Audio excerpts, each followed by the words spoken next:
नमस्कार। असम के CM Hemanta Biswa Sharma versus Pawan Khera वाले मामले में पवन खेड़ा को तरह-तरह की अदालतों में भटकने के बाद में भी कहीं से राहत नहीं मिली, लेकिन अब राहत की खबर है कि पवन खेड़ा को सुप्रीम कोर्ट के द्वारा अग्रिम जमानत मिल चुकी है। नमस्कार, मेरा नाम है मुकेश और आप सभी का बहुत-बहुत स्वागत है जजमेंट्स टुडे पर। आज हम ये देखने वाले हैं कि सुप्रीम कोर्ट ने आखिर वो कौन-कौन सी टिप्पणियाँ की और जो असम के सीएम हेमंता बिस्वा शर्मा हैं, उनके द्वारा जो बयान दिए गए, उस पर सुप्रीम कोर्ट ने क्या कहा। तो यहाँ पर आप देखेंगे साथियों, ये आपके हेमंता बिस्वा शर्मा जो कि असम के सीएम है और मामला आप सभी को पता है कौन सा है कि पवन खेड़ा ने हेमंता बिस्वा शर्मा की जो पत्नी रिनिकी भूया शर्मा है, उनके ऊपर आरोप लगाए थे कि उनके पास 3-3 देशों के जो है पासपोर्ट्स हैं और विदेश में प्रॉपर्टी है और उसी को लेकर उनकी पत्नी रिनिकी भूया शर्मा के द्वारा इनके ऊपर एफआईआर की थी। लेकिन उसके बाद में पवन खेड़ा तरह-तरह की कोर्ट में गए, गुवाहाटी हाई कोर्ट में गए, सुप्रीम कोर्ट में भी गई, लेकिन वहां से कहीं से भी पहले इनको जमानत नहीं मिली। सभी जगह से अग्रिम जमानत जो है वो रद्द की गई। लेकिन अब जो है वो सुप्रीम कोर्ट के द्वारा कुछ टिप्पणियां करते हुए और कुछ कानूनी पक्षों को ध्यान में रखते हुए इनको अग्रिम जमानत दे दी है। यहाँ पर अपन समझने की कोशिश करते हैं कि किस प्रकार से इनको अग्रिम जमानत मिली है। यहाँ पे देखिए साथियों, मामला राजनीतिक रंग से प्रभावित लगता है, ये बात कहना है सुप्रीम कोर्ट का। कोर्ट ने स्पष्ट कहा कि यह सिर्फ एक साधारण आपराधिक मामला नहीं है, बल्कि इसमें राजनीतिक आरोप प्रत्यारोप जो है वो शामिल है। एलिगेशंस वर्सेस काउंटर एलिगेशंस शामिल है। Allegations versus counter allegations. Pawan Khera ने सीएम की पत्नी पर आरोप लगाया, ये बात आप सबको पता है। वहीं हेमंता बिस्वा शर्मा ने भी उनके खिलाफ कई आक्रामक और असंसदीय बयान दिए, ऐसा कहना है सुप्रीम कोर्ट का। कोर्ट ने कहा है कि दोनों तरफ से बयानबाजी हुई, इसलिए मामला राजनीतिक जो है रिवरली जो है उससे प्रभावित है। पवन खेड़ा के बयान पर कोर्ट ने क्या कहा साथियों? कोर्ट ने माना कि खेड़ा के बयान राजनीतिक लाभ, पॉलिटिकल जो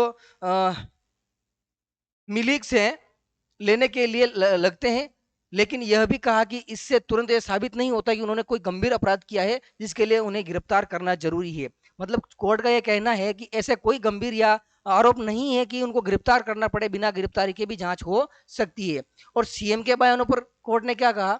कोर्ट ने सीएम के बयानों को रिकॉर्ड में लिया और संकेत दिया कि ये बयान काफी कठोर और असंसदीय है। इससे यह दिखता है कि मामला व्यक्तिगत और राजनीतिक टकराव बन गया है। एक तो पर्सनल और एक पॉलिटिकल जो है टकराव बन चुका है। यानी कोर्ट ने अप्रत्यक्ष रूप से माना कि माहौल जो है वो निष्पक्ष नहीं है। सबसे अहम बात क्या है? अहम बात यह है कि गिरफ्तारी जरूरी है अथवा नहीं। तो कोर्ट ने क्या कहा? कोर्ट ने बड़ा सवाल देखा, क्या जांच के लिए कस्टोडियल पूछताछ जो है वो जरूरी है, यानी कस्टडी में लेना जरूरी है, हिरासत में लेना जरूरी है? तो कोर्ट ने कहा कि हिरासत में लेना जरूरी नहीं है। कोर्ट ने क्या कहा? अभी नहीं, अभी जरूरी नहीं है। कारण क्या है? मामला डॉक्यूमेंट्स पर आधारित है और चूंकि डॉक्यूमेंट्स पर आधारित है तो डॉक्यूमेंट की जांच की जा सकती है आसानी से। व्यक्ति को गिरफ्तार करने की क्या जरूरत है? ज्यादातर सबूत पहले ही पुलिस के पास में है।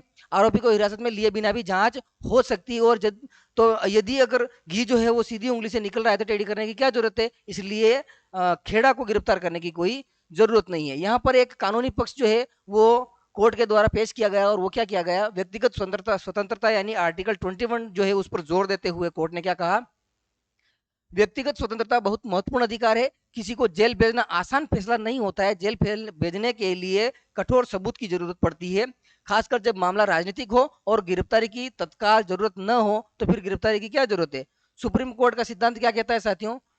कोर्ट ने एक संतुलन की बात कही और संतुलन कैसे बिठाया? एक तरफ तो है वो जांच यानी इन्वेस्टिगेशन है और दूसरी तरफ व्यक्तिगत स्वतंत्रता यानी आर्टिकल 21 है। और कहा कि अगर बिना गिरफ्तारी के जांच हो सकती है तो गिरफ्तारी करनी जरूरी नहीं है। कोर्ट की गलती क्या है? जो हाई कोर्ट ने जो गलती की वो गलती क्या है?